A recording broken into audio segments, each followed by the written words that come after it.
Cancer से जब हम लोग नाम सुनते हैं तो बड़ा ही डर जाते हैं। देखिए, कैंसर एक ऐसी बीमारी है जिसकी वजह से डेथ्स होती हैं। कुछ आंकड़न है, कुछ लोग कहते हैं कि 20 लाख कैंसर केसेस अब हर साल इंडिया में हो रहे हैं और जिसमें से मोर देन 1/3 यानी कि 1/3 से ज़्यादा लोगों की डेथ हो जाती है। कैंसर को लेके इंडिया में कितनी अवेयरनेस आई? अवेयरनेस तो ना के बराबर है। कहीं 0 पे खड़े थे, अब शायद हम 1 पे खड़े हैं। अगर हम 10 का स्केल बनाएं तो इंसान का अमर होना चलेगा? नहीं, वो भी नहीं चलेगा है ना।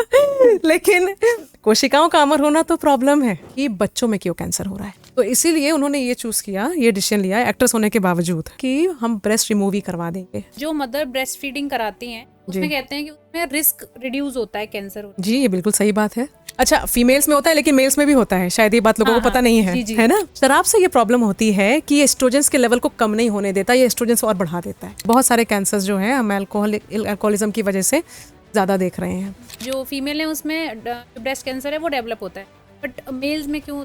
पीढ़ी दर पीढ़ी हो रहे हैं, एक ही घर में कई फैमिली मेंबर्स हैं कैंसर के। फीमेल्स में ही ज्यादा कॉमन है। अगर मैं आपको एक फिगर दूं ना तो it's like 150 times more in females. जी। तो कोई ब्लड टेस्ट ऐसा नहीं है जो पहले या अर्ली साइंस ऐसे होते हों जिससे पता चले कि हमें यस। तो देखिए, सबसे जरूरी चीज तो पहला सबसे इंपॉर्टेंट मैसेज तो ये जानना है, इसका तो इलाज ही नहीं कर पाएंगे, क्या करोगे, वहां ले जाके क्या करोगे, क्यों अस्पताल क्यों ले जा रहे हो, क्यों पैसे बर्बाद कर रहे हो, तो मर जाएगा। कैंसर समय रहते पकड़ा जाए तो बिल्कुल ठीक हो जाता है। 80% चांस ऑफ क्योर है, यानी 100 में से 80 लोग बिल्कुल ठीक हो जाते हैं। लेकिन इम्यूनोथेरेपी की वजह से स्टेज 4 कैंसर पे 20% बिल्कुल ठीक हो जाता है। कि अगर आप इंटरमिटेंट फास्टिंग करते हो 16 आवर की जो फास्टिंग होती है, अगर वो करते हो तो जो कैंसर सेल्स जो आपकी बॉडी में डेवलप हो रही है वो खत्म होती जाती है। देखिए, उस कॉन्सेप्ट में दम तो है, क्योंकि fasting is good for your health. एक तो होता है कि आप क्या खा रहे हो और कितना खा रहे हो और किस टाइम पे खा रहे हो। ये तीनों ही फैक्टर्स बहुत इंपॉर्टेंट हैं कैंसर कॉजेशन।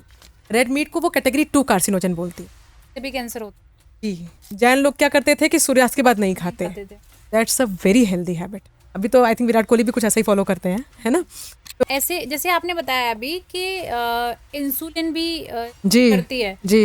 अच्छा मैम, सबसे ज्यादा खतरनाक वाला कैंसर कौन सा? पहली बात तो ये है कि कोई भी कैंसर खतरनाक है अगर वो 4th स्टेज में है। जो गंगा नदी है ना, जिस भी एरिया में रन करती है वहाँ गॉल ब्लैडर का कैंसर बहुत है। कैंसर है वो बहुत पेनफुल होता है। कैंसर अगर पेनफुल होता तो एक्चुअली मैं बताऊँ ये अच्छी बात होती। क्या मोबाइल बहुत ज्यादा यूज करने से भी? मैं सोच रही हूँ कि मैं बोलूँ कि हो सकता है, ताकि जो मैं मोबाइल का ज्यादा इस्तेमाल करते हैं। हाँ जी। जो ब्रेस्ट कैंसर को लेके धारणा वो है कि ब्लैक ब्रा और अंडरवायर जो ब्राज होती हैं उनकी ये तो पता नहीं किसने बोला। ऐसे कौन से मतलब 5 चीजें जानना चाहती हूँ, पता चले कि मतलब कैंसर से बच सकते हैं। How to prevent cancer.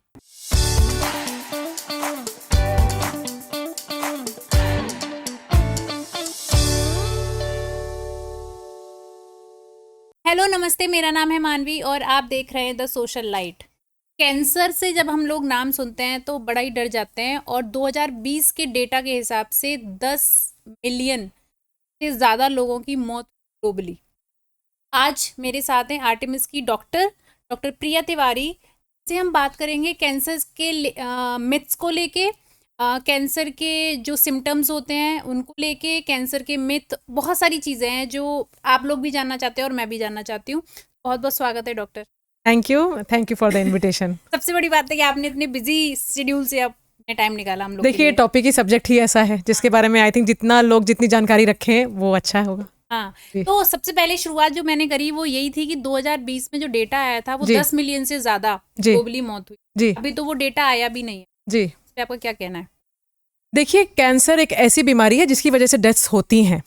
हमें ये देखना है कि क्या ये डेथ्स बढ़ रही हैं, कम हो रही हैं, और कैंसर के बारे में हम ऐसा क्या कर सकते हैं जिसकी वजह से ये जो होने वाली डेथ्स हैं वो कम हो जाएं। अमेरिका एक ऐसी कंट्री है जहाँ से टॉप 2 मतलब सबसे developed nation of the world है। वहाँ अगर बात करें तो जो दो most common causes of deaths हैं, जिसमें हार्ट अटैक के अलावा एक कैंसर है। तो कैंसर काफ़ी कॉमन प्रॉब्लम है, लेकिन ये बात भी समझने की है कि हम अवेयरनेस की वजह से कैंसर से होने वाली डेथ्स को कम कर सकते हैं। तो इंडिया में क्या डेटा है? देखिए, इंडिया में ऐसा है कि पहली बात तो ये है कि इंडिया में हमारे पास कोई ऐसा सिस्टम है नहीं जो कैंसर से होने वाली मृत्यु कैप्चर एडिक्वेटली कर सके। इसका मतलब ये है कि हम ऐसा सिस्टम अभी तक डेवलप नहीं कर पाए हैं कि इंसान की मौत किस वजह से हो रही है वो हमें पता चल जाए। ये खराब इसलिए भी है क्योंकि बहुत सारे कैंसर पेशेंट्स की डायग्नोसिस भी हम कहीं इकट्ठा नहीं कर पा रहे, ये जानकारी हम क्रिएट ही नहीं कर पा रहे हैं। इंडिया के हर पार्ट में, चाहे वो जम्मू कश्मीर हो, चाहे वो केरला हो, चाहे वो कोई भी स्टेट हो, हर जगह कैंसर्स हो रहे हैं। शहरों में कैंसर्स हो रहे हैं, गांव में कैंसर्स हो रहे हैं। लेकिन फिर भी हमारे पास कोई ऐसा सिस्टम नहीं है कि जितने भी कैंसर हो रहे हैं हम सबकी डायग्नोसिस कैप्चर कर पाएँ। अमेरिका में, यूरोप में एक ऐसा सिस्टम होता है कि अगर एज सुन एज, जितनी जल्दी अगर किसी मरीज का कैंसर की डायग्नोसिस पता चलती है, तब उसका एक रजिस्ट्रेशन हो जाता है, उसका नाम कंप्यूटर में दर्ज हो जाता है, वो किस एज पे, किस कैंसर पे, और कैंसर से उसकी डेथ हुई है कि नहीं, ये सारी की सारी जानकारी कैप्चर हो जाती है। इंडिया में देखिए ऐसा कोई सिस्टम ही नहीं है। तो एग्जैक्टली कितनी डेथ्स होती हैं इंडिया में, कुछ आंकड़न है। कुछ लोग कहते हैं कि 20 लाख कैंसर केसेस अब हर साल इंडिया में हो रहे हैं, और जिसमें से मोर देन 1/3 यानी कि 1/3 से ज़्यादा लोगों की डेथ हो जाती है। बट मुझे लगता है कि ये नंबर बहुत कम है, क्योंकि हम मेजॉरिटी ऑफ मरीजों का डेटा हम कैप्चर ही नहीं कर पा रहे हैं। ये इंडिया इस मामले में अभी बहुत सारी कंट्रीज से बहुत पीछे है। स्पेशली चाइना जैसी कंट्री में भी सर अभी मैम बहुत अच्छा डेटा आ गया है, बहुत अच्छा सिस्टम डेवलप हो गया है, जिसकी वजह से वो अपना डेटा अच्छे से कैप्चर कर पाते हैं। लेकिन इंडिया इस मामले में अभी बहुत पीछे है। तो कैंसर को लेके इंडिया में कितनी अवेयरनेस आई? ये बहुत ही इंटरेस्टिंग क्वेश्चन है। देखिए, अवेयरनेस तो, कैंसर का टर्म सबको पता है। अवेयरनेस तो ना के बराबर है। हम पहले शायद कहीं 0 पे खड़े थे, अब शायद हम 1 पे खड़े हैं, अगर हम 10 का स्केल बनाएं तो। बट उसके आगे तो आई थिंक हमारा अभी तक कोई प्रोग्रेस नहीं हुआ है, क्योंकि सोचता ही नहीं है इंसान सोचता नहीं। देखिए मैम, इंसान सोचता नहीं है, बट बातचीत नहीं होती। अच्छा, अवेयरनेस नहीं है, इस वजह से पैनिक ज़्यादा है ना। अगर आपको देखिए किसी भी बीमारी के बारे में आपको कुछ एग्जैक्ट चीज़ें पता होगी, कुछ इन्फॉर्मेशन सही होगी। अब जैसे मैं डॉक्टर हूँ, मुझे पता है कि 50 तरह के कैंसर्स होते हैं। कैंसर एक ऐसी बीमारी है जो शरीर के हर हिस्से में हो सकती है, क्योंकि ये कोशिकाओं या सेल्स में होने वाली बीमारी है। आपकी स्किन में भी कैंसर हो सकता है, टिप ऑफ द फिंगर में भी कैंसर हो सकता है, आँख में भी कैंसर हो सकता है, कैंसर किसी भी पार्ट में हो सकता है। तो मुझे इतना पता है कि कौन सा कैंसर कितना डेंजरस है, क्योंकि मुझे उसके बारे में जानकारी है। जानकारी का अभाव नहीं होता, डर ज़्यादा लगता है ना। अगर आप शेर सुनते ही आप शेर से डर जाते हो, लेकिन जो वाइल्ड फायर जो वहाँ पे जो वो रहते हैं ना, क्या कहते हैं, जो जंगलों में काम कर रहे हैं, उन्हें पता है कि ये शेर तो ऐसा है, वो शेर तो वैसा है। कुछ वैसा ही है कैंसर भी। तो जो कैंसर है वो डेवलप कैसे करता है? देखिए, कैंसर्स ना, जैसे मैंने पहले भी कहा, कोशिकाओं में होने वाली बीमारी है। अच्छा, पहले तो सबसे पहले ये बात जाननी जरूरी है, कैंसर होता क्या है। कैंसर का मतलब है कि आपकी जो कोशिकाएं हैं, हमारी जो बॉडी सेल्स हैं, जैसे ये बिल्डिंग है, ये बनी है ईंटों से, हमारी बॉडी बनी है कोशिकाओं से। यही कोशिकाओं में कुछ प्रॉब्लम्स हो जाती है, तो क्या होता है ना, ये अनियंत्रित रूप से बढ़ती हैं। एक तो ये प्रॉब्लम है। दूसरा प्रॉब्लम ये होता है, ये अमर हो जाता है।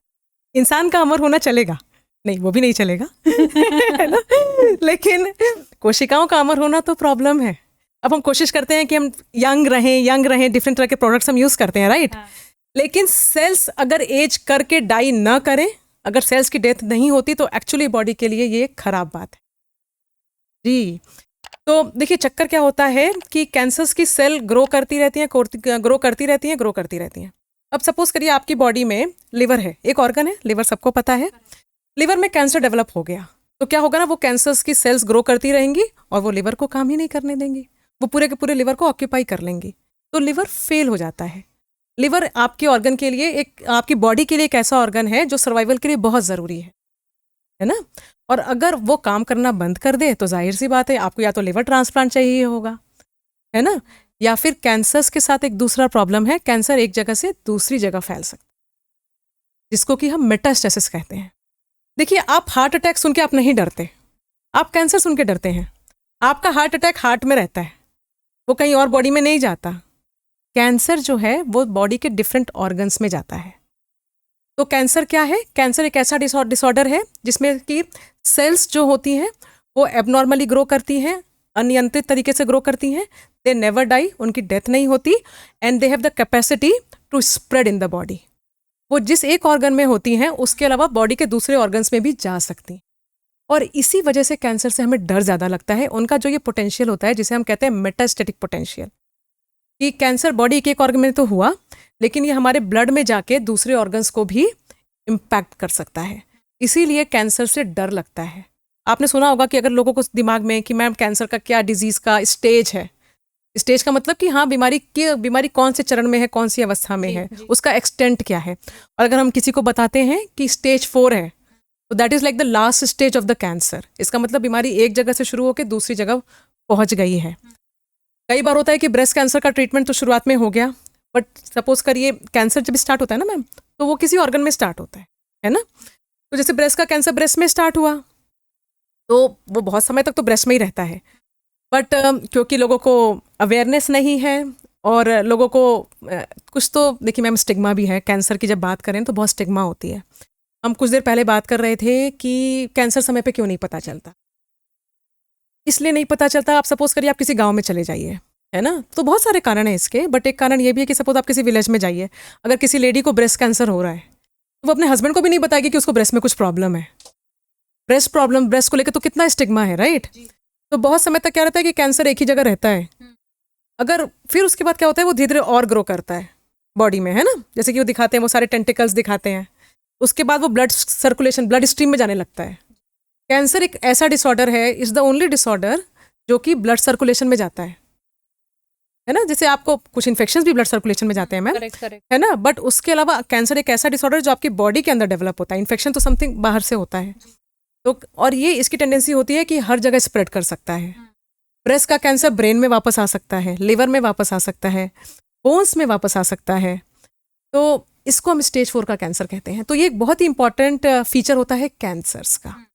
अच्छा, मेन रीजंस क्या होते हैं? हाँ, ये सबसे ज़रूरी सवाल है, कैंसर क्यों होता है। देखिए ये बात बहुत लोगों को पता नहीं है। कैंसर होने का सबसे कॉमन कारण क्या होता है, सबसे बड़ा रिस्क फैक्टर पता है क्या है? बढ़ती उम्र। जी, बढ़ती उम्र का मतलब ये है कि ज़्यादातर कैंसर ना 40 साल की अवस्था के बाद देखे जाते हैं। देखिए मैंने जैसे पहले भी बताया ना कि कैंसर हमारी सेल्स के अंदर ग्रो करता है। बॉडी के अंदर क्या होता है, डीएनए नाम का सब्सटेंस होता है। डीएनए सबने सुना है, डीएनए जेनेटिक मटेरियल होता है हमारा। डीएनए का काम होता है कि ये बॉडी की जो भी हमारी सेल्स की जो मशीनरी होती है उसका एडमिनिस्ट्रेटर मान सकते हैं। वो सारी की सारी मशीनरी कैसे ठीक से चलनी है, आप जो खा रहे हो वो एब्जॉर्ब होना है, आपका बॉडी वेट कम ज़्यादा मेंटेन, एवरीथिंग डीएनए के लेवल पे कंट्रोल होता है। ये डीएनए जो है बहुत सारी चीज़ों से इम्पैक्ट होता है ना। आप जिस हवा में सांस ले रहे हो, आप जो खाना खा रहे हो, आप जो थॉट सोच रहे हो, इसलिए स्ट्रेस का भी आजकल रोल आ गया है मैम। सब कुछ आपके डीएनए पे जाके ना डीएनए के ऊपर इम्पैक्ट डालता है। कुछ फैक्टर्स ऐसे होते हैं जो डीएनए की कार्य क्षमता को इम्प्रूव करते हैं, कुछ ऐसे होते हैं जो डिटोरेट करते हैं।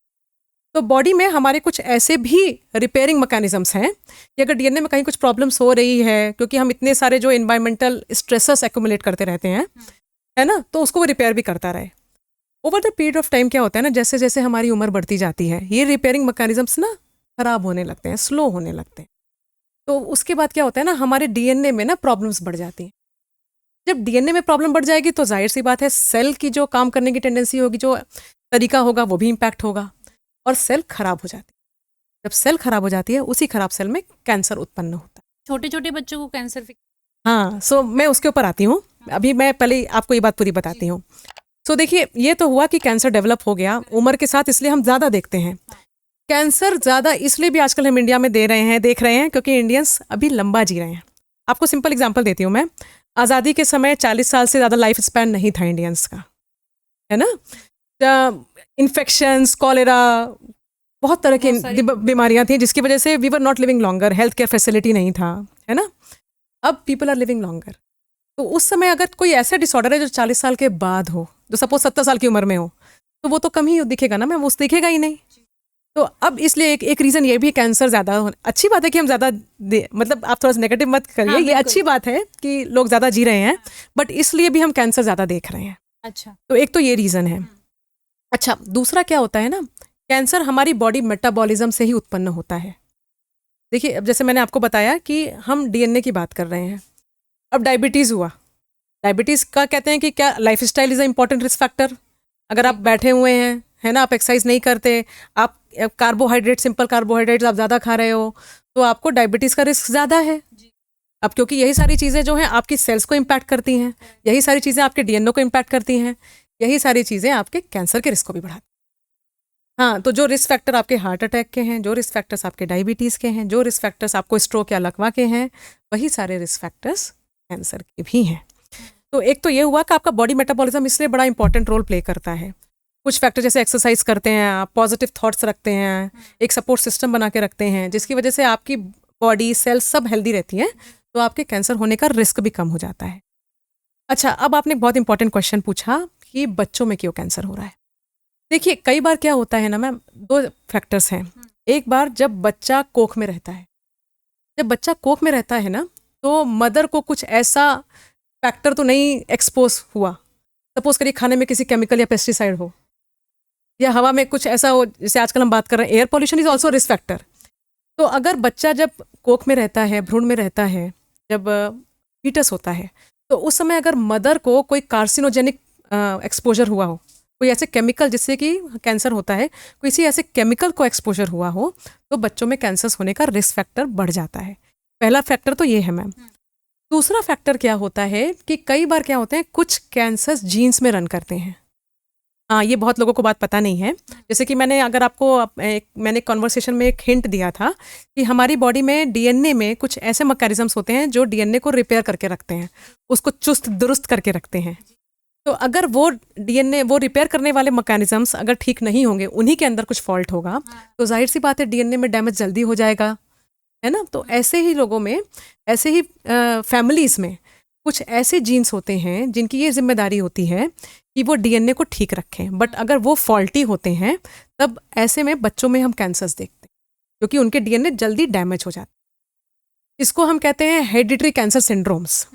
मैं इस पे आपको एक अनरिलेटेड टॉपिक में एक की तरफ ले जाऊंगी, है ना, अनरिलेटेड। देखिए क्या है ना कि 5 से 10% जो कैंसर्स होते हैं, सारे कैंसर्स, ये जीन्स में रन करते हैं। अब बहुत दिन पहले शायद, या बहुत साल पहले, एक एग्जाम्पल था, एक हॉलीवुड की एक्ट्रेस थी, उन्होंने अपने ब्रेस्ट रिमूव करवा दिए। अच्छा, क्यों ब्रेस्ट रिमूव करवाया? उनको कैंसर नहीं था, उनकी मदर को कैंसर था। उनकी मदर को कैंसर था और उस रेस में ये पता चला कि उनकी मदर को कुछ ऐसी प्रॉब्लम थी कि उनके जीन्स में प्रॉब्लम थी कि उनको कैंसर होने का रिस्क ज़्यादा था। तो इन्होंने अपना टेस्ट करवाया तो उनको पता चला कि उनके अंदर भी वो जीन्स, और रिस्क इतना था कि 35 साल की अवस्था तक तो कैंसर, ब्रेस्ट कैंसर का डेवलप होना 100% चांस था। तो इसीलिए उन्होंने ये चूज़ किया, ये डिसीजन लिया, एक्ट्रेस होने के बावजूद ना, the physical assets are very important. उन्होंने ये डिसीजन लिया कि हम ब्रेस्ट रिमूव ही करवा देंगे, तो दैट ब्रेस्ट में होने वाला कैंसर ही नहीं होगा। और उसके बाद उन्होंने ओवरीज भी रिमूव करवाई, क्योंकि उस प्रॉब्लम में ओवरीज में भी कैंसर होता है। तो और आपको शायद पता है या नहीं, लेकिन बहुत सारे लोग इस वजह से, कई बार अगर पता है कि उस घर में कैंसर है तो हम उस घर में शादी नहीं करेंगे। वो इसी वजह से होता है, उनको लगता है यार ये तो शायद जीन्स में चल रही है प्रॉब्लम। बट देखिए 5 to 10% ही इंसिडेंस है ऐसा। मेजॉरिटी ऑफ कैंसर्स ऐसे जीन्स की वजह से नहीं होते हैं। हाँ, तो इसीलिए देखिए मेटाबॉलिज्म इम्पॉर्टेंट है, एज का रोल है, बहुत सारे रिस्क फैक्टर्स भी हैं, इसीलिए कैंसर किसी को भी हो सकता है।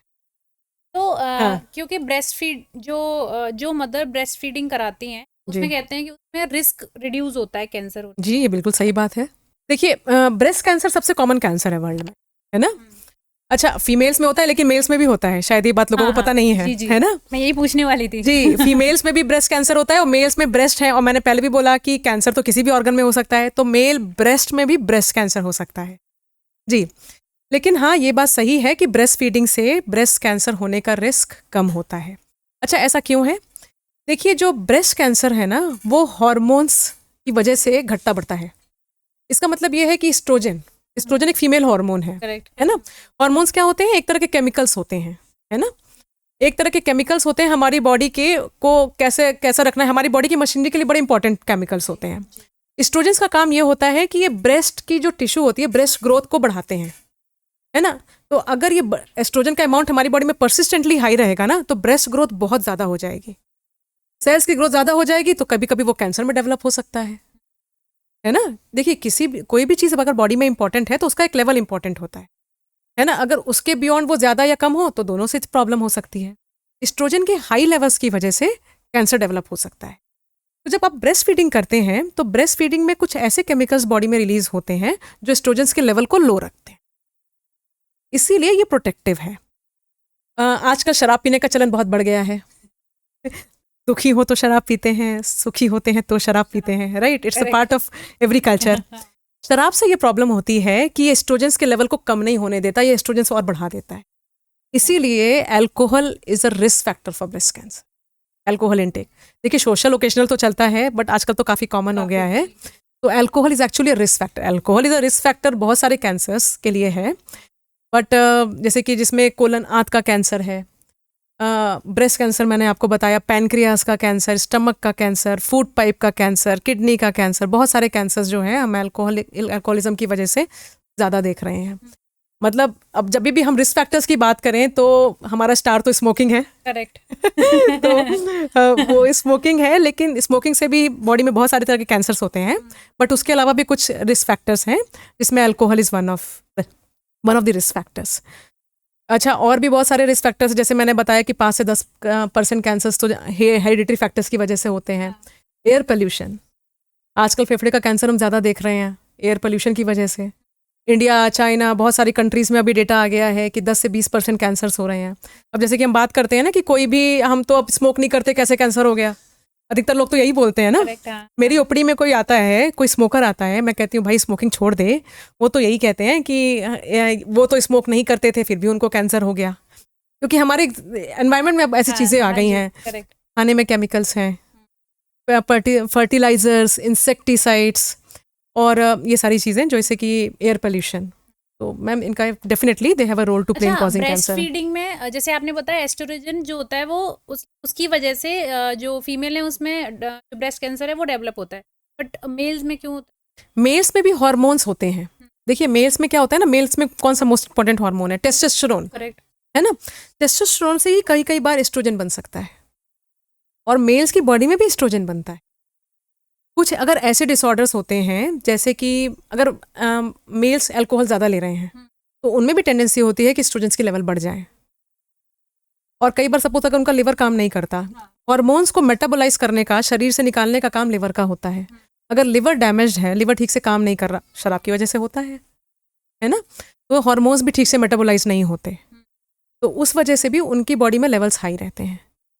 अच्छा, जैसे मैंने आपको बताया कि 5 to 10% में जेनेटिक सिंड्रोम्स चल रहे होते हैं, यानी कि जीन्स भी अब नॉर्मल हैं, तो उसमें भी मेल ब्रेस्ट कैंसर देखा जाता है, मेल्स में, ऐसे लोगों में भी। तो अगर सपोज करिए किसी के घर में मेल्स को ब्रेस्ट कैंसर हो रहा है, तो वहाँ पे हम लोग ज़रूर ये टेस्ट करवाएंगे। एक तरह के ब्लड टेस्ट से पता चल जाता है कि जीन्स में एबनॉर्मैलिटी है कि नहीं। सिंपल ब्लड टेस्ट से पता चल जाता है मैम। कौन सा ब्लड टेस्ट है? इसको हम हेरिडिटरी कैंसर पैनल बोलते हैं, हेरिडिटरी कैंसर पैनल। इससे यह पता चल जाता है कि कैंसर अनुवांशिक है या नहीं।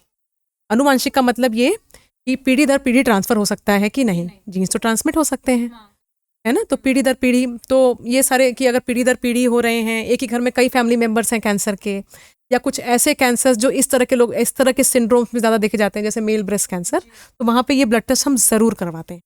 It's the part of the routine हमारा अस्पताल में। जैसे भी जब कोई पेशेंट आता है तो ये सारी हिस्ट्री लेके ये सारे टेस्ट किए जाते हैं। अच्छा, अगर जैसे सपोज 10 फीमेल को हो रहा है, एक डेटा मैं जानना चाहती हूँ, तो मेल्स में कितने?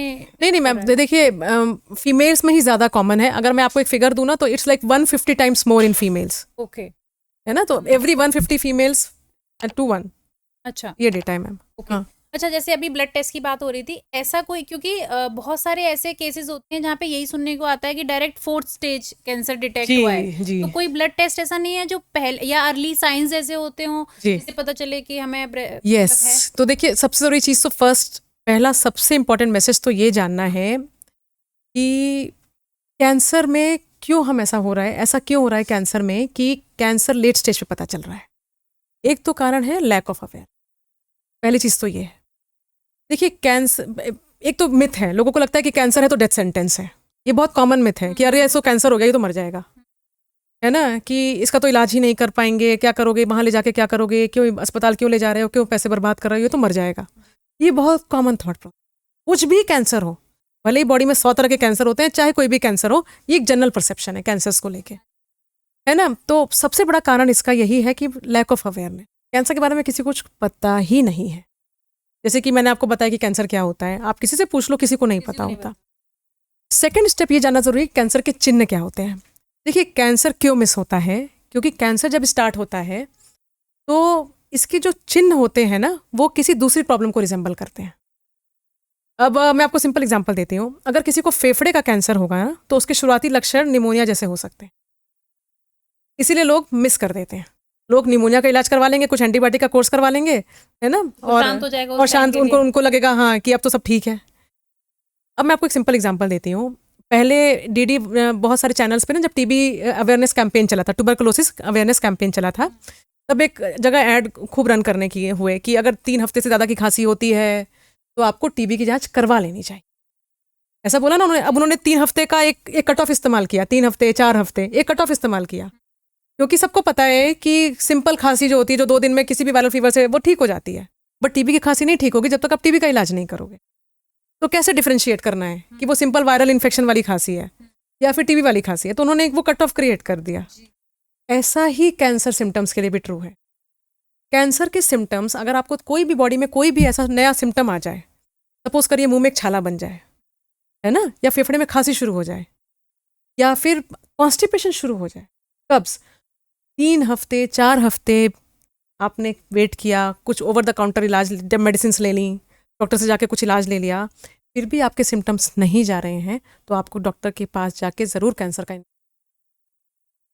और अगर आपकी 40 साल से ज़्यादा की उम्र है तो आपको 100% करना है। देखिए कुछ तो बॉडी में ना अलार्मिंग सिम्टम्स होते हैं।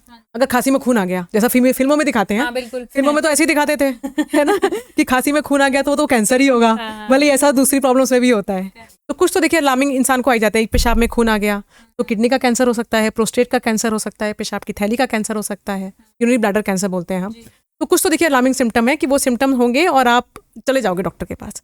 पर शुरुआत में कैंसर ऐसा नहीं होता। वो शुरुआत में ना आपको पाया में बांध लेता है ना। लोगों को लगेगा कि यार ये तो हल्का सा पेट दर्द है।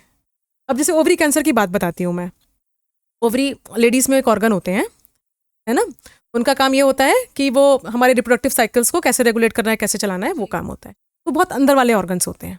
उसमें कोई घाव बनेगा या कुछ अगर घाव क्रिएट हो जाएगा कैंसर की वजह से, या कोई लंब बन जाएगा, तो फील जल्दी होता नहीं है। उसमें क्या होता है ना कि जब बॉडी अंदर अगर जब वो बढ़ने शुरू होते हैं ना, तो ब्लोटिंग स्टार्ट हो जाती है। अच्छा, भारी खाने की वजह से भी ब्लोटिंग होती है। तो पर सपोज करो अब भारी खाने की वजह से हुई तो 1 दिन होगी, 2 दिन होगी, आप रोज रोज थोड़ी भारी खाना खा रहे हैं, है ना। तो लेकिन अगर कैंसर की वजह से ब्लोटिंग हो रही है, मतलब ये बहुत कॉमन और निगलेक्टेड सिम्टम है कि हमारे पास ओपीडी में एक 42-year-old फीमेल आई और उसको ना कुछ ब्लोटिंग स्टार्ट हो गई, अपच स्टार्ट हो गई, और उन्होंने ध्यान ही नहीं दिया। फिर क्या होता है ना, कैंसर में पानी बनने लगता है, फिर पेट भूल जाता है, तब वो अस्पताल आते हैं।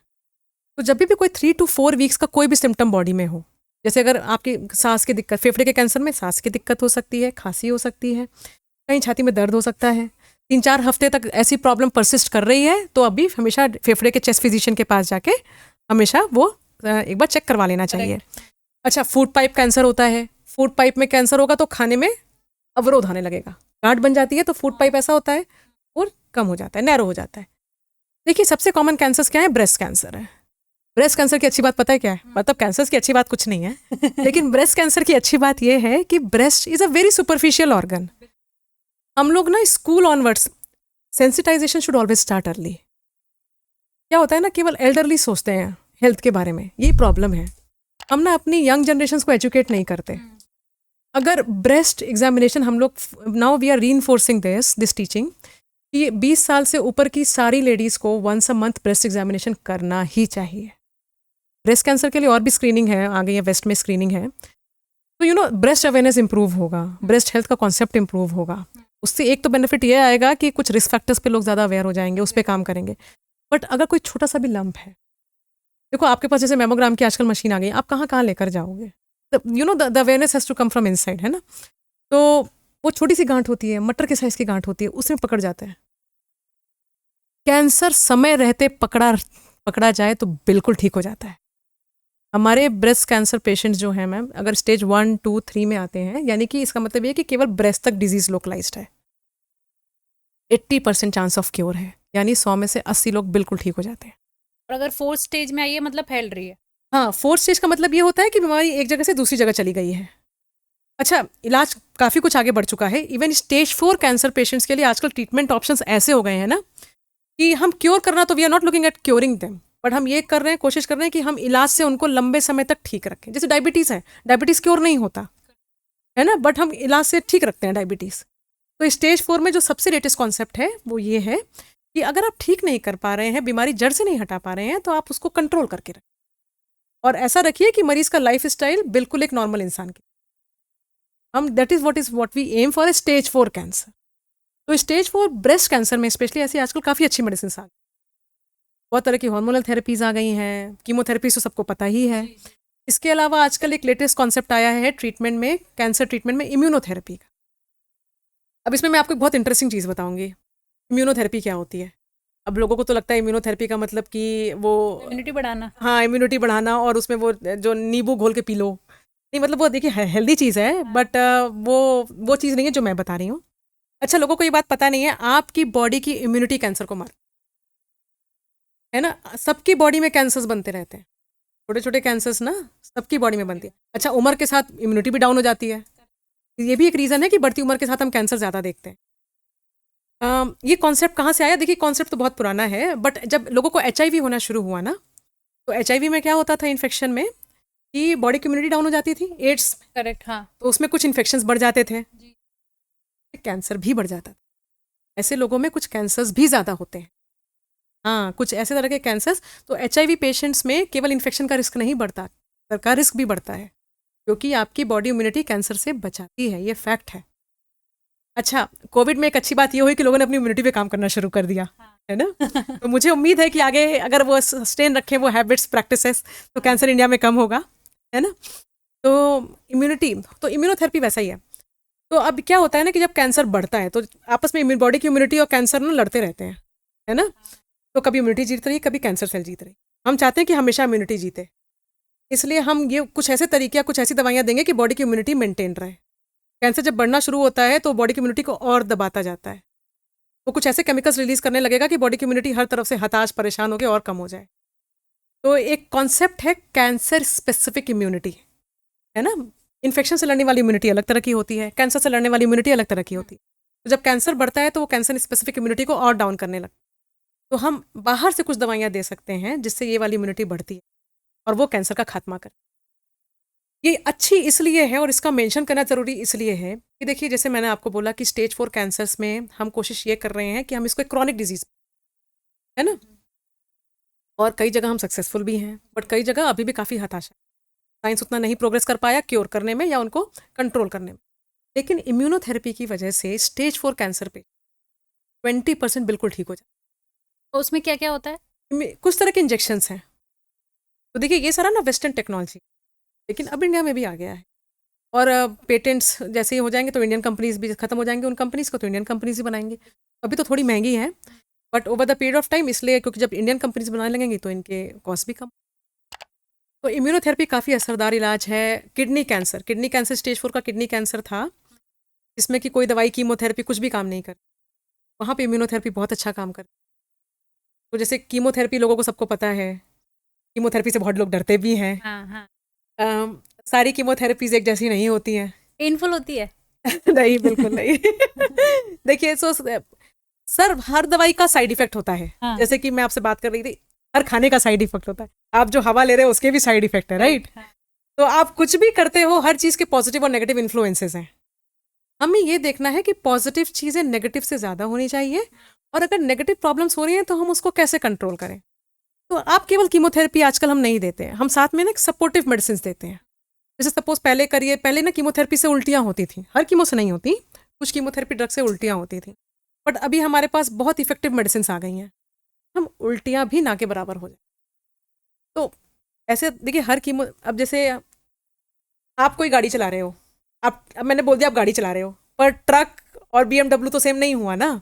तो वैसे ही 2 कीमोथेरेपी सेम नहीं होती हैं, दवाइयाँ अलग अलग होती हैं। अब लोगों को लगता है कीमो है तो इससे तो ये प्रॉब्लम होगी, ऐसा नहीं है। हर कीमोथेरेपी के साइड इफेक्ट्स सेम नहीं होते। अब कीमोथेरेपी की बात करें तो लोगों को लगता है बाल झड़ जाएंगे, हर कीमोथेरेपी से बाल नहीं झड़ते। अच्छा। जी, है ना। तो कीमोथेरेपी से साइड इफेक्ट्स एक जैसे नहीं होते हैं, और आजकल ऐसे सपोर्टिव मेडिसिन आ गए हैं कि अगर कुछ साइड इफेक्ट्स हो रहे हैं तो उनको भी कंट्रोल कर सके। तो ये तो कीमोथेरेपीज थी, इसके अलावा इम्यूनोथेरेपीज हैं। अच्छा, हाँ, एक जापानीज डॉक्टर की एक रिसर्च के अकॉर्डिंग ये बताया गया है कि अगर आप इंटरमिटेंट फास्टिंग करते हो, 16 आवर की जी, जो जी, फास्टिंग होती जी, है, जी, अगर वो करते हो तो जो कैंसर सेल्स जो आपकी बॉडी में डेवलप हो रही है वो खत्म होती जाती जी। देखिए, उस कॉन्सेप्ट में दम तो है, है। क्योंकि fasting is good for your health. जैसे मैंने आपको बताया ना कि हमारे कैंसर सेल्स क्यों ग्रो कर रही है, हमारी बॉडी का मेटाबॉलिज्म रिस्पॉन्सिबल है कैंसर को बढ़ाने के लिए या पैदा करने के लिए, है ना। तो अगर आप कुछ ऐसी तरीके इस्तेमाल कर रहे हो कि आप बॉडी का मेटाबॉलिज्म ही ठीक रख लो और बॉडी की इम्यूनिटी स्ट्रांग कर लो, तो जाहिर सी बात है कैंसर बहुत हद तक हेल्प हो सकती है। तो इंटरमिटेंट फास्टिंग उस लिहाज से बॉडी के मेटाबॉलिज्म के लिए बहुत अच्छा। देखिए हमारे पूर्वज जितना खाते थे और जितना काम करते थे, आजकल हम उतना नहीं करते। हमें उतनी कैलोरीज की ज़रूरत नहीं है, और स्पेशली हम जो खा रहे हैं, है ना। बहुत कुछ लेटेस्ट आया है, जैसे मैं आपको एक सिंपल एग्जांपल देती हूँ। एक तो होता है कि आप क्या खा रहे हो, आप क्या खा रहे हो और कितना खा रहे हो और किस टाइम पे खा रहे हो। ये तीनों ही फैक्टर्स बहुत इंपॉर्टेंट हैं कैंसर कॉजेशन।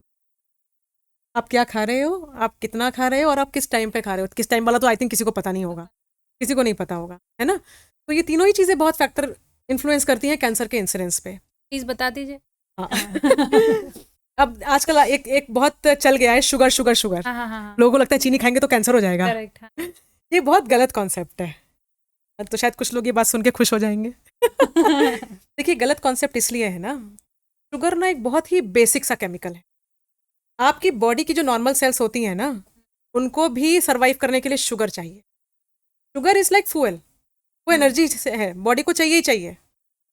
आप देखो खाना क्यों खा रहे हो, आपको भूख क्यों लगती है, आपकी बॉडी में ब्लड शुगर लो हो जाता है, आप टायर्ड फील करते हो। मैं आपको 5 दिन तक खाना ना दूँ, 15 दिन तक खाना ना दूँ, you are not going to survive. Sugar ज़रूरी है बॉडी के। आप बॉडी ना, आप अगर प्रोटीन को भी दोगे ना, आप सपोज करो मैं आपको केवल प्रोटीन डाइट दूँ, केवल कीटो डाइट दूँ, आपकी बॉडी हर चीज़ से शुगर बना सकती है। क्योंकि उसका बेसिक सर्वाइवल जो हमारा एडेप्टेशन है ना, वो हम खाने की किसी भी चीज़ से शुगर बना, तो बॉडी को शुगर चाहिए, वो शुगर बना लेगी। लोगों को इसीलिए लगा कि तो नॉर्मल सेल्स हैं उनको शुगर चाहिए, कैंसर सेल्स हैं उनको शुगर चाहिए। तो लोगों को यही लगा कि ये मैसेज गया नहीं, ये मैसेज गया। तो लोगों को यही लगा कि भाई कैंसर सेल्स शुगर पे सर्वाइव करती हैं, तो हम शुगर कट। इस शुगर का मतलब होता है एनर्जी। हाँ, ये शुगर का मतलब है एनर्जी। सबको एनर्जी चाहिए। अच्छा, तो what is the right statement? The right statement is, देखिए आपको पता होगा एक कॉन्सेप्ट है सिंपल कार्बोहाइड्रेट्स का, एक कॉन्सेप्ट है कॉम्प्लेक्स कार्बोहाइड्रेट। कॉम्प्लेक्स कार्बोहाइड्रेट, आप जब सिंपल कार्बोहाइड्रेट्स खाते हो तो हम कहते हैं कि सिंपल कार्बोहाइड्रेट्स बॉडी के लिए खराब हैं। क्यों खराब हैं? वो बॉडी में तुरंत एब्जॉर्ब हो जाते हैं। वो जैसे आप खाओगे ना, वो तुरंत एब्जॉर्ब हो जाते हैं। तुरंत एब्जॉर्ब होने से आपका ब्लड शुगर ऊपर जाता है, ब्लड शुगर ऊपर पीक कर जाएगा, जिसको कहते हैं कि हाई ग्लाइसेमिक इंडेक्स, है ना। ब्लड शुगर ऊपर गया, ब्लड शुगर ऊपर जाते हैं तो बॉडी ना कुछ केमिकल्स हार्मोन रिलीज करेगी ब्लड शुगर कंट्रोल करने के, इंसुलिन करेगी, ऐसे ही और भी आ जाते हैं, है ना। आपको किक तो फील होता है नहीं, आपकी एक्टिविटी बढ़ जाती है ना, ORS पी के, है ना। तो पर वहाँ क्या इंसुलिन, बहुत हाई लेवल ऑफ इंसुलिन रहता है ना, इंसुलिन भी कैंसर कर जी, है ना। तो इसीलिए हम चाहते हैं कि कभी भी ब्लड में शुगर पीक ना आए बॉडी में। जो लोग तो शुगर का कॉन्सेप्ट से शुगर पीक का कॉन्सेप्ट समझना जरूरी है ना। अब सपोज करिए मैं कॉम्प्लेक्स कार्बोहाइड्रेट्स, कॉम्प्लेक्स कार्बोहाइड्रेट्स का मतलब ये है कि जिसमें साथ में फाइबर हो, वो कार्बोहाइड्रेट्स जो बॉडी में बहुत धीरे एब्जॉर्ब होते हैं, है ना। तभी तो कहा जाता है कि साथ में सैलड लेना चाहिए, कुछ ऐसा सामान लेना चाहिए जिसकी वजह से आपको शुगर, या तो आपको खाने का सामान ही ऐसा ले लो, या साथ में कुछ ऐसा ले लो कि वो शुगर धीरे धीरे एब्जॉर्ब हो रही है, वो कार्बोहाइड्रेट धीरे धीरे एब्जॉर्ब हो रहा है, वो पीक नहीं आएगा। तो इसीलिए complex carbohydrates is preferred over simple carbohydrate, है ना। तो लोग इसी को शुगर से इक्वेट करते हैं, एक तो ये इशू है ना। तो कॉम्प्लेक्स कार्बोहाइड्रेट्स की देखिए लिस्ट आपको हर जगह मिल जाएगी, है ना। अच्छा, दूसरा क्या चीज़ है, एक प्रॉब्लम और होती है, और ये बहुत ही लेटेस्ट कॉन्सेप्ट है, आपके गट का बैक्टीरिया। सबके गट में बैक्टीरिया होता है, साफ सुथरा तो कोई भी नहीं है इस दुनिया में, है ना। अच्छा, बैक्टीरिया हेल्दी होते हैं, सबके गट में बैक्टीरिया होता है, होना भी चाहिए। अगर बैक्टीरिया गट में नहीं होगा तो आप सर्वाइव नहीं कर सकते। वो आपके डाइजेशन के ज़रूरी है, वो आपकी इम्यूनिटी बूस्ट करते हैं और आपके बॉडी के मेटाबॉलिज्म को सही रखते हैं। आप क्या खाते हैं उससे गट का बैक्टीरिया, वो किस तरह का बैक्टीरिया होगा इस बात पे निर्भर करता है। हेल्दी तरह के बैक्टीरिया होते हैं, अनहेल्दी बैक्टीरिया होते हैं। आजकल काफ़ी कॉन्सेप्ट आया, प्रोबायोटिक्स का कॉन्सेप्ट आया, right. Prebiotics, probiotic, prebiotic is like fibre, तो they help to induce a healthy gut environment.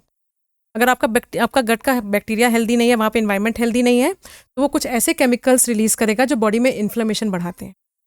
आप सिंपल कार्बोहाइड्रेट्स लेते हो तो अनहेल्दी बैक्टीरिया की ग्रो करने की टेंडेंसी बढ़ती है ना। और वो कुछ बॉडी में ऐसे मेडिएटर्स केमिकल्स रिलीज करेंगे जो कि केमिकल्स रिलीज करते हैं और वो आपका कैंसर की टेंडेंसी को बढ़ाते हैं। तो एक तो ईटिंग से आप क्या खा रहे हो डायरेक्टली उसका इम्पैक्ट आता है, आपके गट के बैक्टीरिया की वजह से इम्पैक्ट आता है। तो इसलिए खाने का क्या खा रहे हैं ये तो बहुत ही ज़रूरी है। वर्ल्ड हेल्थ ऑर्गेनाइजेशन की एक लिस्ट बनी हुई है, वो उन्होंने लिस्ट बना के रखी है कि कार्सिनोजेंस क्या होते हैं, कौन कौन सी चीज़ें, तो उन्होंने कैटेगरी की हुई है कि कैटेगरी 1 कार्सिनोजेंस, कैटेगरी 2 कार्सिनोजेंस, मतलब सब केमिकल्स जो भी पता है कि कैंसर वैंसर कर सकते हैं, हाँ हाँ हाँ। वो उसकी लिस्ट बना के रख दी है उन्होंने, है ना।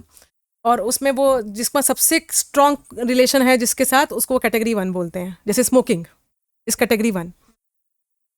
एक होता है रेड मीट, रेड मीट को वो कैटेगरी 2 कार्सिनोजन बोलती है। इससे भी कैंसर होता जी, रेड मीट। तो अच्छी बात है कि इंडिया में अभी भी कॉन्सेप्ट ऑफ रेड मीट अभी चलन इतना ज़्यादा नहीं है, बट लाइक बहुत सारी कंट्रीज यूएस में, हम्म। तो यूएस में कैंसर बहुत ज़्यादा है, बहुत ज़्यादा है। उनके खाने का में बहुत बड़ा रोल है, स्पेशली आंत का कैंसर, लार्ज इंटेस्टाइन, कोलन का कैंसर, तो उसमें उनका लाइफ स्टाइल डेफिनेटली एक रोल प्ले करता है। तो ये रेड मीट की वजह से। फिर प्रोसेस मीट है, प्रोसेसिंग होती है ना मीट को, जब आप मीट जब लेते हो, है ना, तो फिर बहुत तरीके से लोग प्रोसेस करते हैं।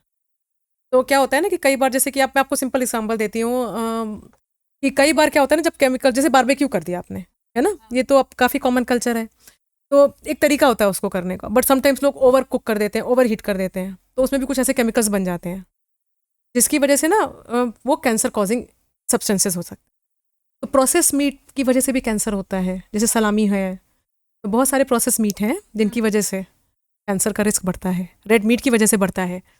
और जैसे मैंने आपको बताया कि कॉम्प्लेक्स कार्बोहाइड्रेट्स हैं, तो जैसे कि गेहूं आता है, गेहूं में वो होती है ना, जैसे फाइबर होता है, और आप गेहूं को छानते जाओ करते जाओ, है ना, आटे को देखो, है ना, चोकर निकाल दो आप और फिर मैदा बना दो, तो मैदा ज़्यादा अनहेल्दी है, चोकर वाला आटा हेल्दी है। है।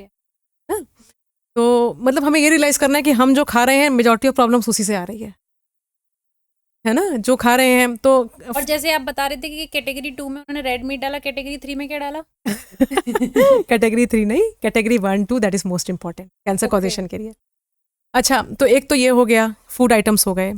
फिजिकल एक्टिविटी नहीं, हमने अभी ये बात की ना कि क्या खाया, किस समय खाया और कितना खाया। कितना खाया? देखिए, कितना खाया तो बहुत सिंपल है, ओवरवेट और ओबीज नहीं होना, है ना। ओवरवेट और ओबीज, अपना बॉडी मेंटेन, आपको अपना बीएमआई पता होना है। अधिकतर लोगों को पता ही नहीं होगा, बॉडी मास इंडेक्स कितना होता है ना। 23 से ज़्यादा नहीं होना चाहिए आपका, 18 से कम नहीं होना चाहिए, 23 से ज़्यादा नहीं होना चाहिए इंडियंस के लिए। वेस्टर्न लोगों के लिए 25 का कट ऑफ है, हमारा 23 का कट ऑफ है। 18 से कम नहीं होना चाहिए, 23, 18 से कम है इसका मतलब आप बहुत ही माल नरिश्ड है, और 23 से ज़्यादा नहीं होना चाहिए, ये चीज़ है। और किस समय खाया, हाँ देखिए, अब यही आपका इंटरमिटेंट फास्टिंग आ जाता है। बॉडी को ना एक टाइम चाहिए होता है कि आप जो भी खा रहे हो उसको मेटाबोलाइज करें, ठीक है। औसतन कहा जाता है कि 12 से 14 घंटे का टाइम ठीक है, और ज़्यादा हो जाए और अच्छा है। तो बॉडी, देखिए, हम जो भी खा रहे हैं ना, उससे केमिकल्स बनते रहते हैं, टॉक्सिन्स बनते रहते हैं, तो उसको बॉडी को ना, बॉडी के पास कैपेसिटी होती है, enormous capacity to heal itself, है ना। तो उसको, लेकिन उसको वो टाइम चाहिए। तो अगर आप किसी 2 मेजर मील के बीच का गैप आप बढ़ा सके ना, तो data, there is scientific data to show it decreases your chance of breast cancer और प्रोस्टेट कैंसर। अगर आप इंटरमिटेंट फास्टिंग भी नहीं कर सकते तो आप अर्ली डिनर करिए। जैन क्या खाते थे, सूर्यास्त के बाद नहीं खाते। देखिए, हमारा एंशियंट इंडिया का कुछ कल्चर है, तो उसका कुछ बेसिस है, बिल्कुल, है ना। एंड अब सब लोग वही बोल रहे हैं, है ना। तो जैन लोग क्या करते थे कि सूर्यास्त के बाद नहीं खाते। खाते थे। That's a very healthy habit. अभी तो आई थिंक विराट कोहली भी कुछ ऐसा ही फॉलो करते हैं, है ना। तो सूर्यास्त के बाद, अच्छा, इसका बेनिफिट केवल इसके ऊपर, कैंसर्स के ऊपर नहीं है। अगर आप अर्ली डिनर करते हैं ना, तो मेमोरी पे भी अच्छा इंप्रूवमेंट आता है, मतलब मल्टीपल अदर बेनिफिट्स। आप कोई कैलोरी कितने बजे खा रहे हो ना, जैसे आप 7 बजे खा रहे हो, 8 बजे खा रहे हो या 10 बजे खा रहे हो रात के, वो उस तरह से बॉडी में एक जैसा नहीं मेटाबोलाइज होता, है ना। तो ये बहुत ज़रूरी है कि अगर आप इंटरमिटेंट फास्टिंग भी नहीं कर पा रहे तो आप डिनर अर्ली कर लीजिए। मैं तो प्रिफर्ड टाइम होता है कि 7:30 तक हो जाना चाहिए बट ये चीज़ें मुझे बहुत अनपॉपुलर बनाती हैं क्योंकि इंडिया में बहुत कल्चर है लेट डिनर खाने का, हाँ जी, but that is not a healthy लेकिन अब फिर प्रैक्टिस। से आ रहा है ना। जी, वो बहुत ज़रूरी है, एंड थैंकफुली आ रहा है ये, क्योंकि वो बहुत ज़रूरी है। तो ऐसे जैसे आपने बताया अभी कि इंसुलिन भी जी करती है, जी तो जो लोग डायबिटिक हैं और जी जो इंसुलिन लगा रहे हैं अपने जी बॉडी जी में, ज़्यादा चांसेस। मैम देखिए, सो इम्पॉर्टेंट बात ये होती है ना कि diabetes itself is a risk factor for cancer. क्योंकि देखिए, डायबिटीज़ किसी को हो रहा है, इसका मतलब उसकी बॉडी में कुछ ना कुछ गड़बड़ी है, मेटाबॉलिज्म कहीं ना कहीं तो गड़बड़ है। तो diabetes itself is a risk factor. उन लोगों में पैनक्रियास का कैंसर ज़्यादा होता है, है ना। तो अब दो बातें हैं इसमें कि पेनक्रियास का कैंसर है क्योंकि पेनक्रियास में सेल्स गड़बड़ हैं इसलिए डायबिटीज़ हो रहा है। तो एक तो ये चीज़ हो गई। एक्सोजिनस इंसुलिन से रिस्क इतना नहीं है, अभी काफ़ी सेफ तरीके हैं इंसुलिन। तो अभी इतना ये नहीं है कि एक्सोजिनस जिनको बाहर से इंसुलिन लग रहा है उनको बहुत कैंसर का रिस्क ज़्यादा नहीं है। तो फिर मैं बात आती हूँ उसी पे टेस्ट पे हम्म। कि बॉडी मतलब ऐसा कोई टेस्ट करा सकते हैं कैंसर डिटेक्ट हो सकता है। मतलब एक तो वो एक टिपिकल टेस्ट होता है, वो नहीं कह रही हूँ मैं, नॉर्मल ऐसे इंडियंस को ब्लड टेस्ट करा लेना चाहिए जो नॉर्मल एक आता है ना कैंसर का डिटेक्शन का कुछ टेस्ट, कैंसर प्रोफाइल कैंसर कहते हैं। प्रोफाइल, हाँ, यस। वो कितना सच है। तो देखिए ये कॉन्सेप्ट इसलिए आया क्योंकि कैंसर जब बढ़ता है तो बॉडी में कुछ केमिकल्स रिलीज करता है जिसको हम ब्लड में मेजर कर सकते हैं।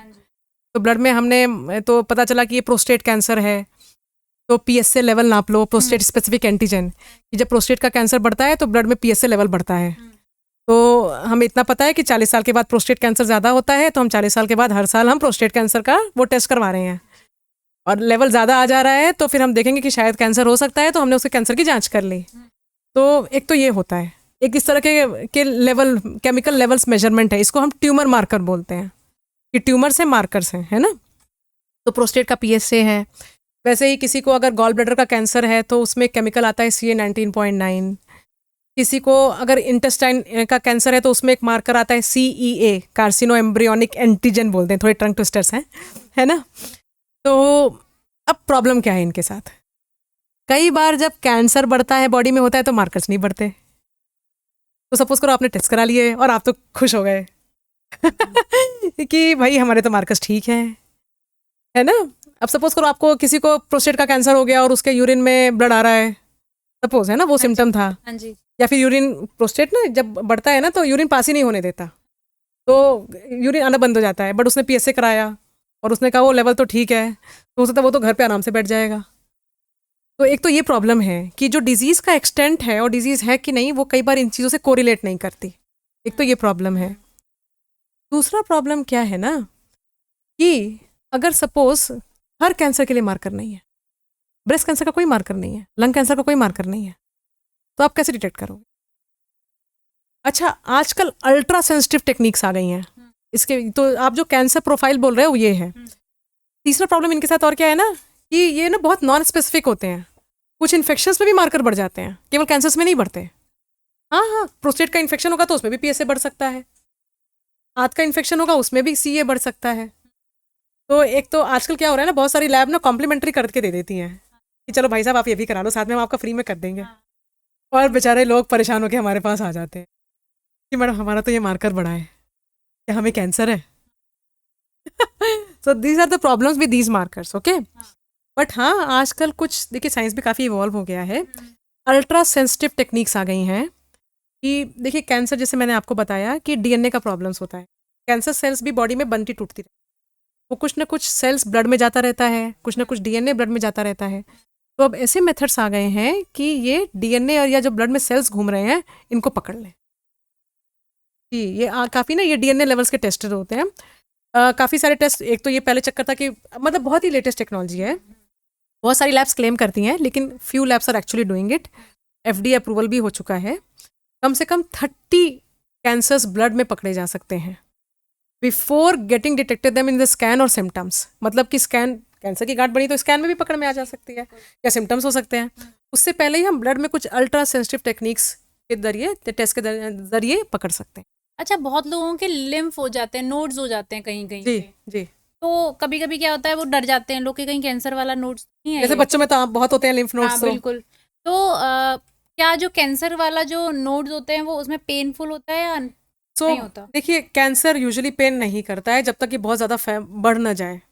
जैसे कैंसर की गांठों में दर्द नहीं होता, इन्फ्लेमेशन या इन्फेक्शन की गांठों में दर्द होता है। तो उसका पता कैसे चलेगा, मतलब कैसे हाँ, सिम्टम तो है? देखिए, हाँ, सिम्टम यही है कि सपोज करिए किसी को गांठ हो गई, हाँ। गांठ हो गई तो इन्फेक्शन की गांठ होगी तो 2 हफ्ते में ठीक हो जाएगी। मैंने आपको इसीलिए कट ऑफ दिया 3-4 हफ्ते का। अब स्मोकर्स होते हैं, तंबाकू खाते रहते हैं तो उनके मुंह में छाले होते रहते हैं, तंबाकू की वजह से ऐसे भी छाले होते हैं, बिल्कुल। है ना। बट कैंसर की वजह से जो छाला या अल्सर होगा ना, वो 3-4 हफ्ते के बाद भी ठीक नहीं हो,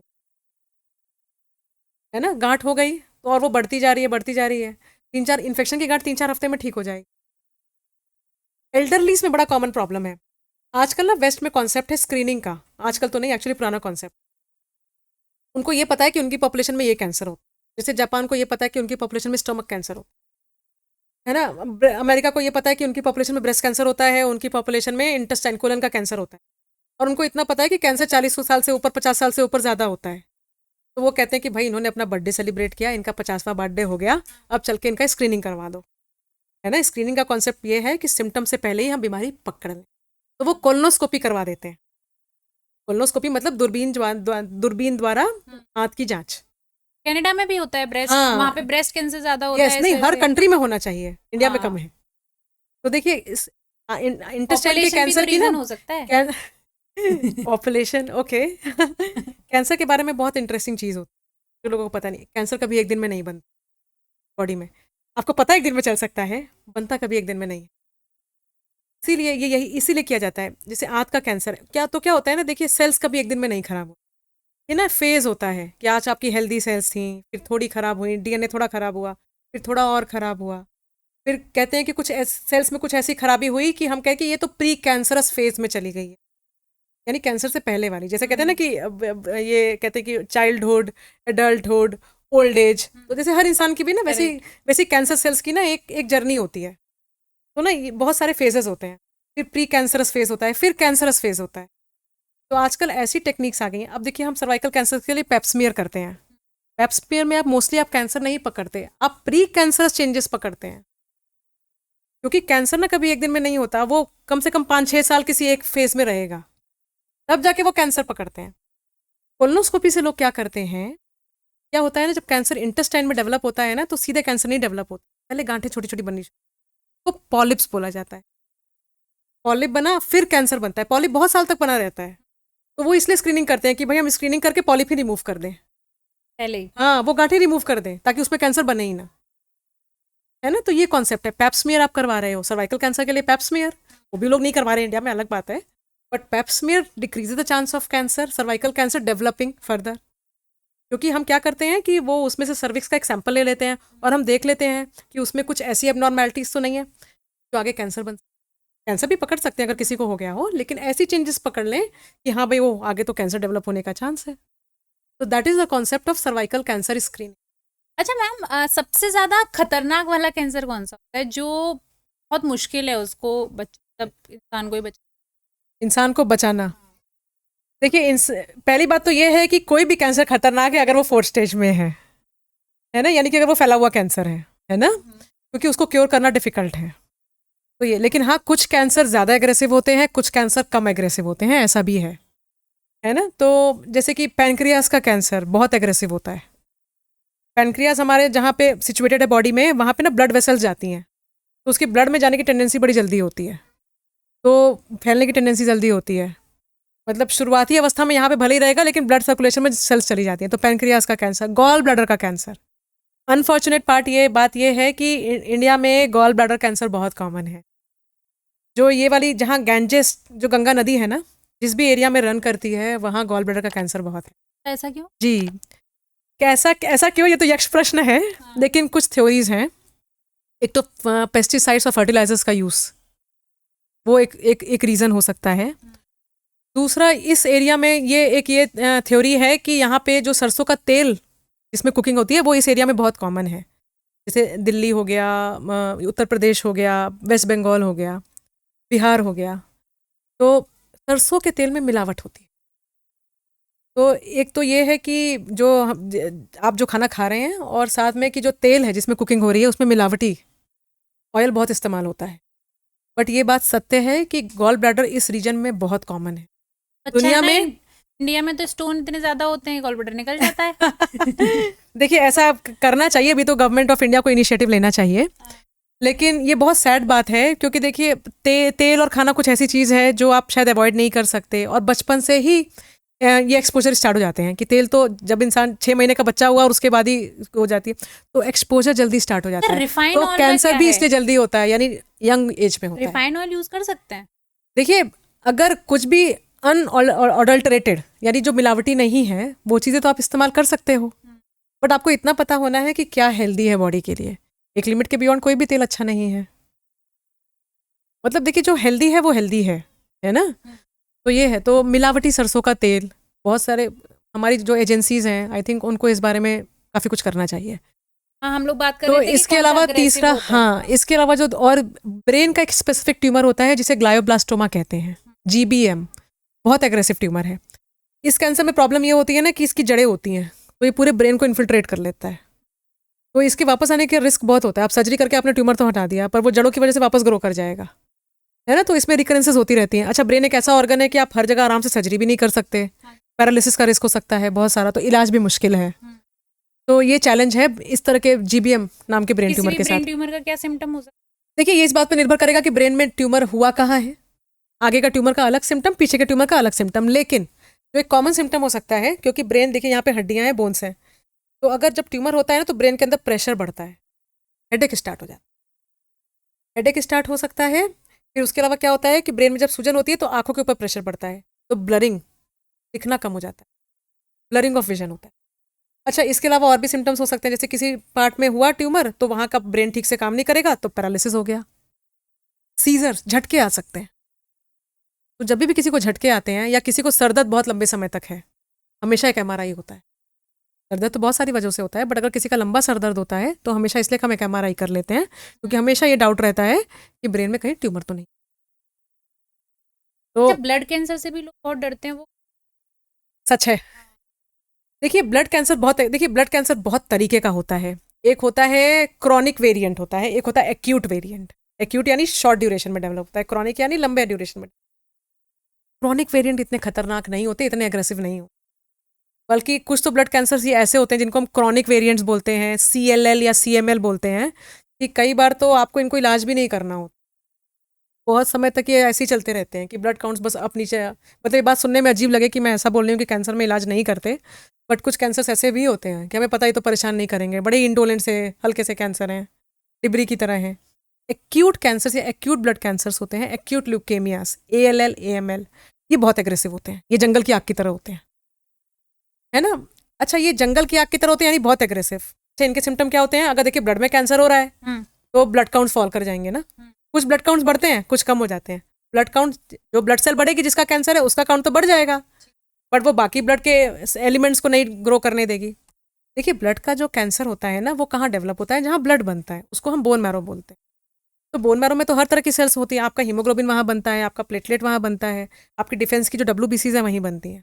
तो सपोज करिए WBCs में कैंसर स्टार्ट हो गया, तो वो वहाँ पे वो ग्रो करके ना बोन मैरो को पूरा ऑक्यूपाई कर लेगा और आपकी बाकी सेल्स नहीं बनेंगी, तो आपका हीमोग्लोबिन डाउन हो जाएगा, प्लेटलेट काउंट डाउन हो जाएगा।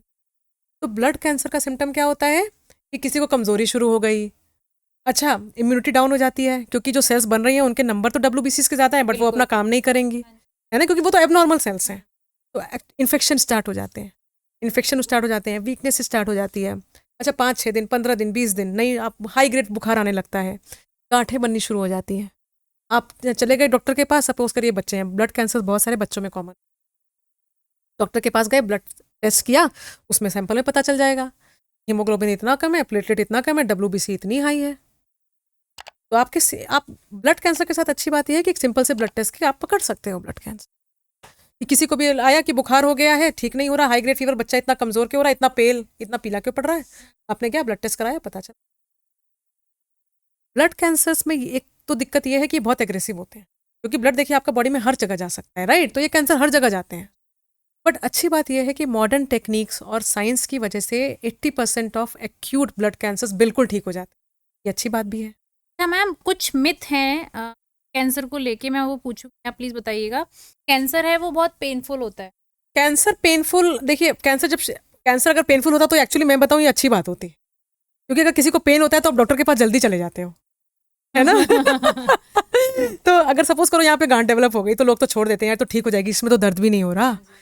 कैंसर जब शुरू होता है तो उसमें दर्द नहीं होता, इसलिए कई बार कैंसर पकड़ में भी नहीं आता, है ना। कैंसर जब ज्यादा बढ़ जाए, वो किसी किसी नसों को दबाने लगे या ऐसी जगहों पे फैल जाए, जैसे बोन्स में कैंसर चला जाता है, बोन में घाव हो जाए तो बहुत दर्द होता है, but most of the time to start with cancer is painless.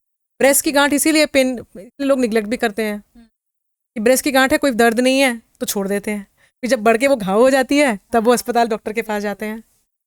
दूसरा है कि कैंसर हेरिडिटरी है। हाँ, तो देखिए 5 से 10% कैंसर के केसेस ही हेरिडिटरी या जेनेटिक या आनुवांशिक होते हैं।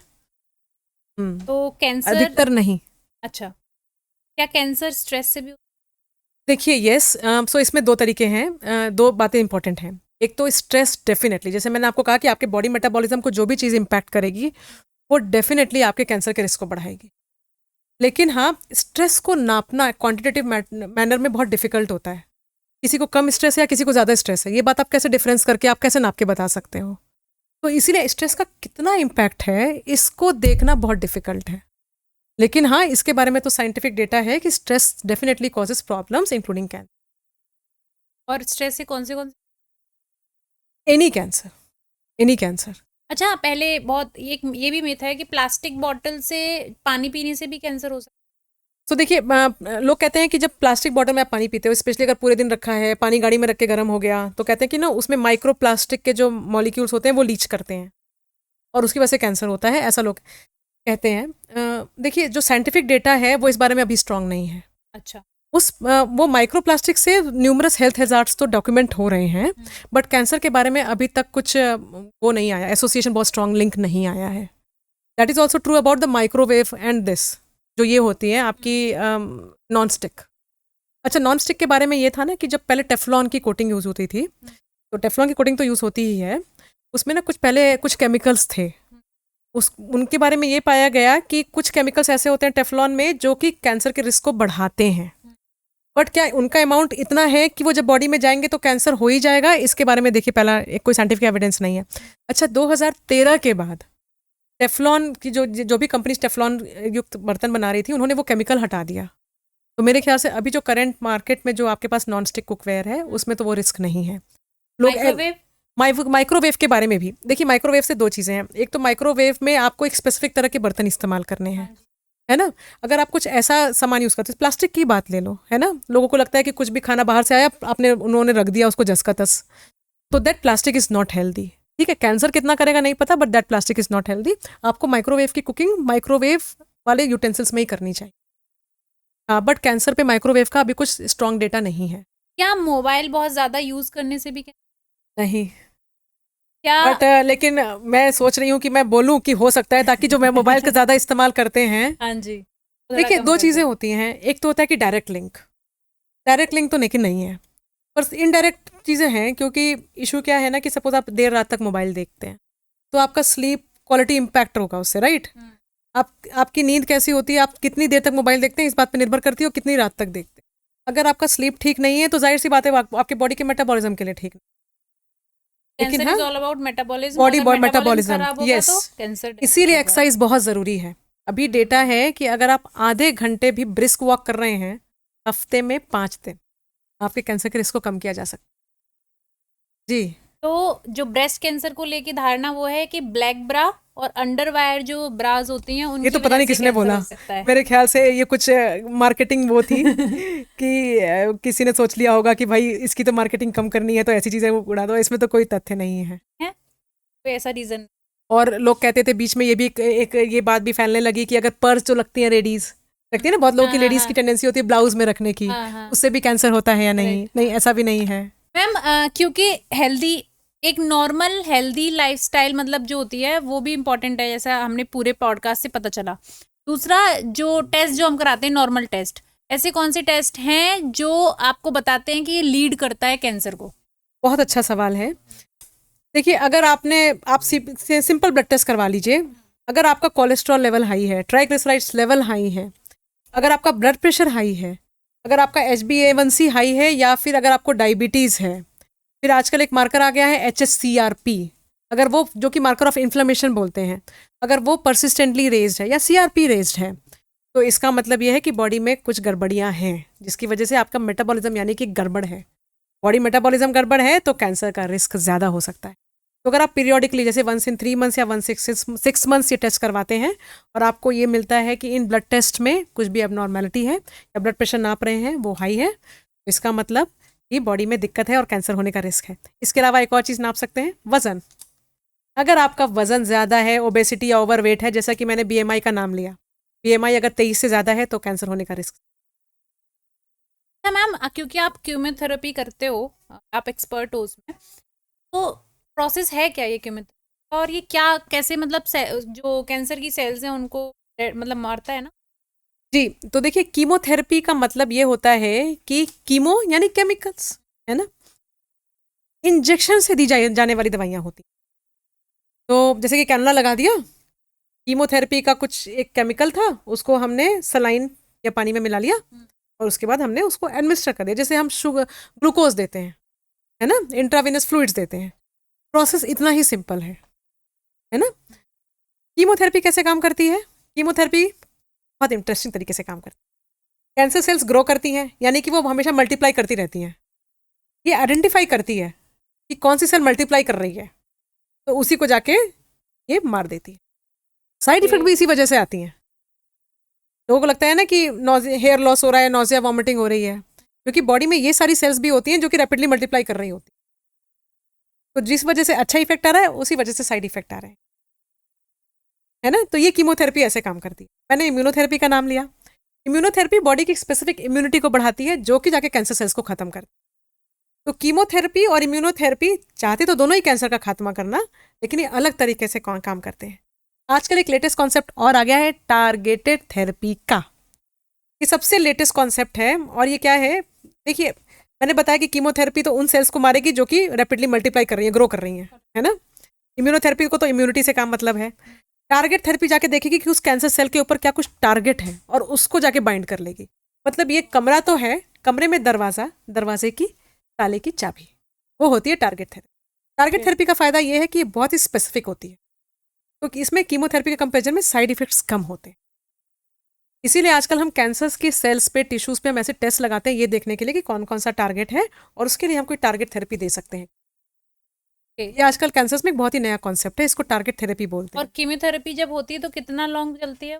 तो देखिए कीमोथेरेपी क्या होता है ना, हम कुछ इंटरवल्स पे देते हैं, जैसे कि 1 in 2 weeks, 1 in 3, जैसे मरीज आते हैं अस्पताल में, आते हैं पहले ओपीडी में आते हैं, उसके बाद ओपीडी में हम देखते हैं कि उनके ब्लड टेस्ट करवाए जाते हैं। हर कीमोथेरेपी से पहले एक फिटनेस असेसमेंट होता है। कोई दिक्कत हो रही है, कैंसर की वजह से कोई सिम्टम हो रहा है, प्रीवियस कुछ इलाज मिला है उसकी वजह से कोई दिक्कत हो रहा है, ये पूरा असेसमेंट होता है। उसके बाद प्लान की जाती है कि ये इनका हाइट है, ये इनका वेट है, ये ब्लड टेस्ट है, उस हिसाब से कीमोथेरेपी की डोसेस डिसाइड होती हैं।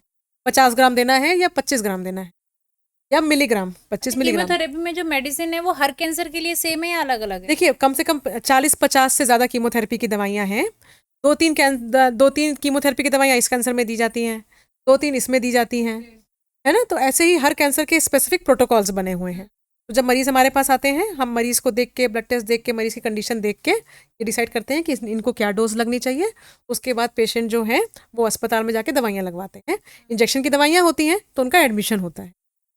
अच्छा, केवल कीमोथेरेपी की दवाई नहीं दी जाती है, कई बार दवाइयों से एलर्जी हो सकती है, रिएक्शंस हो सकते हैं, तो रिएक्शन ना हो उसकी दवाई दी जाती है।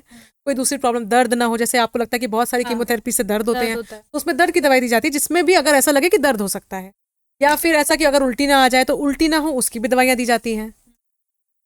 कई बार साथ में मल्टीविटामिन दिए जाते हैं और फिर उसके बाद मरीज दवाई लगवा के डिस्चार्ज की कॉपी लेके, समरी लेके घर चले जाते हैं। घर पे लेने वाली भी उनकी कुछ टैबलेट्स होती हैं। कितना टाइम पीरियड होता है? देखिए अलग अलग कीमोथेरेपीज होती हैं, नहीं अलग अलग कीमोथेरेपीज होती हैं, अलग अलग टाइम पीरियड। कुछ दवाइयाँ ऐसी होती है कि 5 मिनट में दे जाती हैं बस, कुछ ऐसी होती हैं कि 24 घंटे के ऊपर चलती हैं। तो अलग अलग कीमोथेरेपी अलग अलग होती है। आजकल तो टैबलेट वाली कीमोथेरेपीज भी आ गई हैं। तो 4th स्टेज जो कैंसर होता है उसमें भी कीमोथेरेपी का? कीमोथेरेपी बहुत सारी स्टेजेस, 2nd स्टेज में भी दी जाती है, 3rd स्टेज में भी दी जाती है, 4th स्टेज में भी दी जाती है, पर हर जगह काम करने का और देने का वो जो है पर्पस है वो अलग है। क्योंकि देखिए अगर हम किसी की सर्जरी करके कैंसर का गांठ निकाल देते हैं तो उसके बाद हम कीमोथेरेपी बस इसलिए देते हैं ताकि कैंसर वापस ना, it's more of a preventive thing. But किसी को स्टेज 4 कैंसर है, अब स्टेज 4 कैंसर में बीमारी कई जगह है, तो आप एक जगह की तो सर्जरी नहीं कर सकते, तो हमें पता है कि वहाँ सर्जरी नहीं हो सकती, तो वहाँ पे हम कीमोथेरेपीज देके कैंसर को कंट्रोल करने की कोशिश करते हैं, तो उसमें फिर कीमोथेरेपीज लंबी चलती है। अब चलते चलते बस मुझे जानना है कि ऐसे कौन से, मतलब 5 चीजें जानना चाहती हूँ, इससे पता चले कि मतलब कैंसर से बच सकते हैं, हाउ टू प्रिवेंट कैंसर। देखिए सबसे इंपॉर्टेंट थिंग है लाइफ स्टाइल। आप लाइफ स्टाइल कंट्रोल कर लीजिए बस। सब आज के जीवन में हमारी प्रायोरिटी नहीं है कि हम अपनी सेहत का ध्यान रखें। हम खा रहे हैं, हम सब 100 चीज़ें कर रहे हैं, हम पैसे कमा रहे हैं, लेकिन अपनी सेहत ही हमारी प्रायोरिटी नहीं है। ये सब हम किस लिए कर रहे हैं, हमें बैठ के सोचना चाहिए। तो I think most important thing is कि एक सेल्फ रिफ्लेक्शन होना चाहिए। आप अपने लिए टाइम नहीं। अब देखिए अब हम काम कर रहे हैं, हम बीच में खा लेते हैं, है ना? और हमें इस बात का ध्यान नहीं है कि हम किस समय पे खा रहे हैं, हम क्या खा रहे हैं, है ना, हमें इस बात का ध्यान नहीं हम कि हम 2 मील्स के बीच में कितना गैप रख रहे हैं, सुकून है कि नहीं, तो एक्सरसाइज कर रहे हैं कि नहीं। तो exercise, diet, reducing stress, making a supportive environment. देखिए, आपका स्ट्रेस रिड्यूस करने में केवल आपका रोल नहीं होता, आपके अगल बगल का एनवायरनमेंट का भी रोल है। That becomes very important. And avoid the non risk factors. Non risk factors smoking हो गए, अल्कोहल हो गया। अगर आप ऐसी चीज़ें जैसे कि obesity is a risk factor, तो आप वो रिस्क फैक्टर्स आप अवॉइड करिए जो नॉन रिस्क फैक्टर्स है। रेड मीट हो गया, प्रोसेस मीट हो गया, तो you avoid the risk factors. तो avoid the risk factors, eat healthy, exercise, reduce stress and develop a supportive environment. Thank you so Yes. Much ma'am, thank you. शायद मुझे पता है ऑडियंस को भी एक बहुत अच्छी इंसाइट मिलेगी इस पॉडकास्ट से। तो अगर ये आपको पॉडकास्ट अच्छा लगा हो तो आई एम श्योर अच्छा लगेगा। तो प्लीज़ हमारे चैनल को लाइक कर दीजिए, शेयर कर दीजिए और जय हिंद।